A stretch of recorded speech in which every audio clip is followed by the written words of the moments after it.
Hello friends, అందరు ఎలా ఉన్నారు? బాగున్నారని ఆశిస్తున్నాను. Welcome back to my channel. Friends, చూసుకున్నట్లయితే ఇండియా అనేది ఇప్పుడు 4th లార్జెస్ట్ ఎకానమీ అండి ఇన్ ద వరల్డ్. మామూలుగా 5th ఉన్నింది, బట్ జపాన్ని మనం క్రాస్ చేసి ఇప్పుడు 4th వచ్చాం.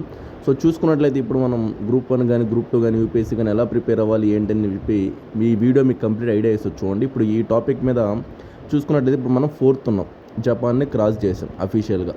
సో చూస్తే జపాన్ $4.186 ట్రిలియన్ ఉన్నింది. సో మనది ఇప్పుడు $4.187 ట్రిలియన్ కాబట్టి మనం 4th ప్లేస్లో ఉన్నాం. సో మనం ఫస్ట్ టాప్ 3 స్పాట్స్ కూడా ఏందో చూడాలి. యూఎస్ఏ చూస్తే $30.5 trillion, next China $19.2 trillion, Germany $4.744 trillion. ఇప్పుడు మన గోల్ ఏంటంటే వికసిత్ భారత్ 2047 కల్లా $30 ట్రిలియన్ మనం అచీవ్ చేయాలని చెప్పేసి గోల్ పెట్టుకున్నాం.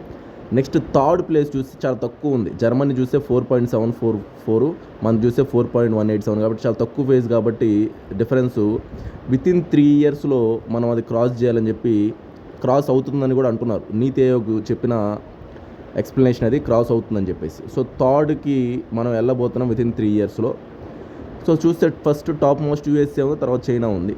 ప్రజెంట్ మనం 4th ఉన్నాం. ఇది వరకు మీకు బేసిక్స్ అర్థం అవ్వాలి ఫస్ట్. తర్వాత అసలు ఎందుకు మనం థర్డ్ ప్లేస్కి అచీవ్ అయ్యాము, ఈవెన్ కోవిడ్ వచ్చినా నెక్స్ట్ అవన్నీ వచ్చినా అంటే అసలు చూడాలి ఫస్ట్. ఎందుకంటే మెయిన్గా ఇక్కడ చూసుకున్నట్లయితే క్యాపిటల్ ఎక్స్పెండిచర్ అనేది మనది ఇంక్రీజ్ అయిందండి.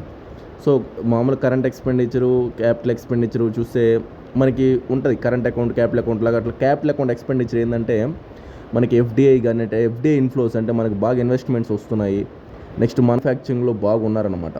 అంటే ఇప్పుడు ఎంఎస్ఎంఈస్ కూడా బాగా పుష్ అవుతున్నాయి. నెక్స్ట్ డెఫినేషన్స్ చేంజ్ చేసి గవర్నమెంట్ కూడా దాని మీద ప్రత్యేక ఫోకస్ పెడుతుంది. మీరు బడ్జెట్లో చూసినా వాటి మీద చూసినా ఎంఎస్ఎంఈస్ మీద.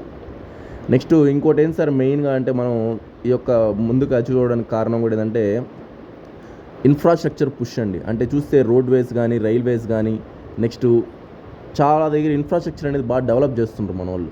సో అందువల్ల కూడా ఒక కారణమని. So infrastructure push, next manufacturing MSMEs కానీ, next capital account expenditure increase అవ్వడం కానీ, నెక్స్ట్ జిఎస్టీ కూడా మేజర్ రోల్ ప్లే చేసిందని చెప్పి వాళ్ళు చెప్తున్నారు. ఏం సార్ జిఎస్టీ రోల్ అంటే ఫార్మల్ ఎకానమీ, అంటే ఇన్ఫార్మల్ ఎకానమీని ఫార్మల్ ఎకానమీకి తీసుకొస్తున్నారు. అంటే ఇన్ఫార్మల్ అంటే లెక్క లేకుండా ఏం లేకుండా ఉండేదాన్ని ఇప్పుడు ఫార్మల్గా చేశారని చెప్పేసి దానివల్ల చాలా ఇంక్రీజ్ అయిందని చెప్పి కూడా జిఎస్టీ చాలా రోల్ ప్లే చేసిందని చెప్తున్నారు.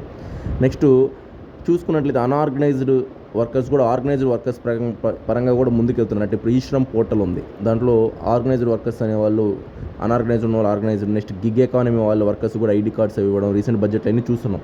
సో ఇవన్నీ కారణం అండి. ఊరికే $4.187 ట్రిలియన్ రాదు, ఎంతో మనం అన్ని విధాలుగా ముందుకెళ్తేనే వస్తుందన్నమాట. నెక్స్ట్ మనకి డెమోగ్రఫిక్ డివిడెండ్ కూడా ఉంది. సో దాన్ని డెవలప్మెంట్ డివిడెంట్గా చేయాలని చెప్పేసి అనుకుంటున్నారు. అంటే డెమోగ్రఫిక్ డివిడెంట్ అనేది ఒక మేజర్ ఒక బ్లెస్సింగ్ లాంటిది ఇండియాకి ప్రజెంటు. అంటే 15 to 64 ఇయర్స్ ఏజ్ వాళ్ళు ఎక్కువ ఉండడం అనమాట. సో వాళ్ళు బాగా వర్క్ చేసి బాగా మన జీడిపి గ్రోత్ని డెవలప్మెంట్ చేశారంటే మనం ఆ యొక్క $30 ట్రిలియన్ 2047 కల్లా అచీవ్ కూడా చేయొచ్చు మనం.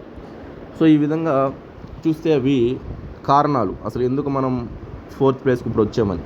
ఇంకా ఇండియా ఎక్కడ ల్యాకింగ్ ఉంది ఏంటంటే స్కిల్లో ల్యాకింగ్ ఉందంటే చూసుకున్నట్లయితే స్కిల్లో మనం 54% కూడా లేము. సో స్కిల్ మీద చాలా ప్రత్యేక ఫోకస్ పెట్టాలి. సో ఇప్పుడు రీసెంట్ స్కీమ్స్ విశ్వకర్మ యోజన అని, సో చాలా స్కీమ్స్ ఉన్నాయి.